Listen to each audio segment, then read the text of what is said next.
Good day, I'm Stacey Ann Smith, and this is your JIS News for Monday, October 12. A new block to house 140 students has been opened at the Four Paths Primary School in Clarendon. Education Minister Reverend Ronald Thwaite says building the 4-classroom block is among the measures to remove the school from the shift system. Let us try by next year this time to do what is necessary to get you off the shift system. That is what I really want us to accept today. Meanwhile, the little ones at Medina Primary and Infant School in Manchester are now enjoying new upgraded sanitation facilities. The new bathroom block was built by Food for the Poor Jamaica as part of the Education Ministry's ongoing program to replace pit latrines in schools island-wide. Officially opened last Thursday, the new bathroom also comes equipped with a water tank. Education Minister Reverend Ronald Thwaite says another 50 schools are also on track to get new bathrooms next month.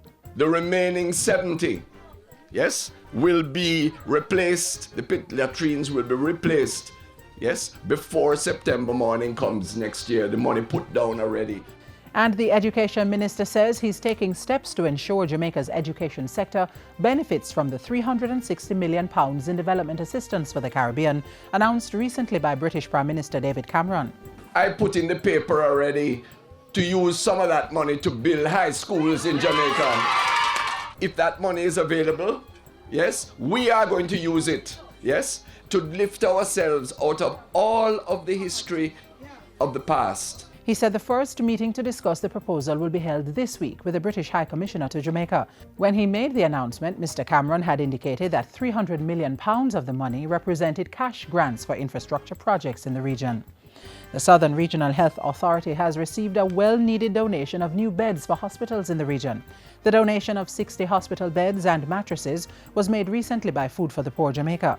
Director of the Health Authority, Michael Bent, says the donation will improve service delivery and increase the authority's capacity to handle demands on its services. The Southern Regional Health Authority covers Mandeville Regional, Maypen, Black River, Percy Junior, Laneltown and Chapelton hospitals. Farmers who use different sets of workers for reaping and related activities are being urged to create a database to safeguard their businesses. Head of the Agriculture Ministry's Pradia Larceny Unit DSP Kevin Francis shared this and other safety measures with farmers during a recent community meeting. You also need to ensure that you get the relevant names, next of kin.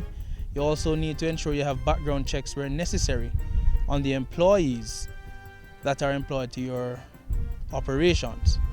By doing so, you will create a system where persons may feel a sense of being caught if they take the chance to steal your produce. DSP Francis is also appealing to farmers to set up signs warning when their produce has been sprayed and to avoid some of the unconventional methods used to deter thieves.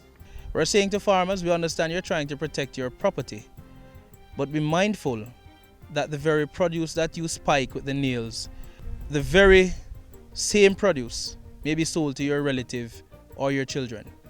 And finally, the Ministry of Science, Technology, Energy and Mining is implementing a series of measures to strengthen government cybersecurity.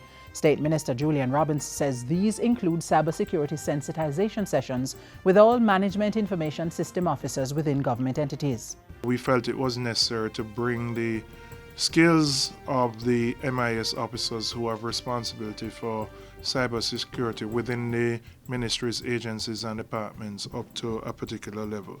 Minister Robinson was speaking at a JIS think tank last Thursday as part of activities to observe October as World Cybersecurity Month.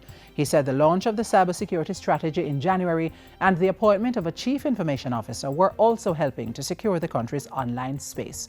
And that's it for JIS News Today. I'm Stacey Ann Smith. Thank you for watching.